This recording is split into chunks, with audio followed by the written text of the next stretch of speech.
তো সবাইকে আবার স্বাগতম জানাই কলেজ মাস্টার ইউটিউব চ্যানেলের পর্দায়। তো তোমাদের 12 তারিখ থেকে তোমাদের মাইনর পরীক্ষা শুরু হচ্ছে। তো প্রথমে রয়েছে তোমাদের English minor second semester NEP. তো আজকে তোমাদের ফাইনাল সাজেশন নিয়ে আলোচনা করব, তোমরা সম্পূর্ণ ভিডিওটি দেখতে থাকো। এবং তোমরা প্রত্যেকেই জানো আমাদের সাজেশন কত পার্সেন্টেজ কমন পড়ে। মেজরের প্রত্যেকটা পেপারই 100% সাজেশন কমন পড়েছে। তো নেক্সট সেমিস্টার থেকে যাদের নোট সাজেশনের প্রয়োজন তোমরা অবশ্যই যোগাযোগ করে নেবে স্ক্রিনে থাকা নম্বরে।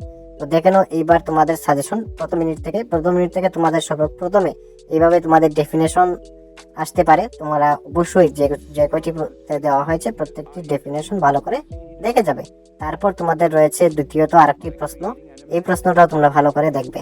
ওকে, তো প্রথম মিনিট থেকে টোটাল প্রথম দুটি প্রশ্ন তোমরা ভালো করে দেখবে। দেখার পর তৃতীয় আরেকটি প্রশ্ন রয়েছে, এটাও তোমাদের দেখতে হবে। এই তিনটি প্রশ্ন দেখে গেলে আশা রাখছি তোমরা ইংলিশ মাইনরের প্রথম ইউনিট থেকে একটি প্রশ্ন তোমরা কমন পেয়ে যাবে। অথবা দেখতে পারো এই ইউনিট থেকে তোমাদের দুটি প্রশ্ন চলে আসলো, কারণ এই বছর তো তোমাদের ইউনিট ওয়াইজ প্রশ্ন আসছে না।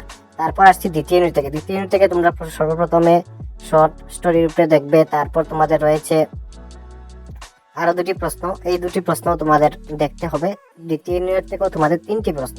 তৃতীয় ইউনিট থেকে তোমরা সর্বপ্রথমে ভালো করে দুটি প্রশ্ন ভালো করে পড়বে, নাম্বার 1 এবং নাম্বার 2 সাজেশনের। তারপর তোমাদের যে কোনো একটা অ্যাডভার্টাইজমেন্ট আসতে পারে, এটা যে কোনো টপিকের উপর আসতে পারে। তো তোমরা অ্যাডভার্টাইজমেন্টটা দেখে যাবে তোমরা, বা নিজে থেকে করবে। অ্যাডভার্টাইজমেন্টটা তোমরা করেছিলে লোয়ার যখন স্কুলে ছিলে তখন।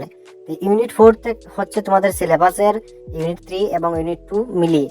তো এখান থেকে তোমাদের বলতে পারে যে কোনো শর্ট ফিল্মের স্ক্রিপ্ট তোমরা রিভিউ করো, অথবা যে কোনো মুভি তোমরা রিভিউ করো, এইভাবে তোমাদের থাকতে পারে, অথবা অ্যাডভার্টাইজমেন্টটা থাকতে পারে। তো সর্বপ্রথমে 1 নম্বর প্রশ্নটা দেখার পর অ্যাডভার্টাইজমেন্ট বা শর্ট স্ক্রিপ্ট তোমরা করবে। ওকে,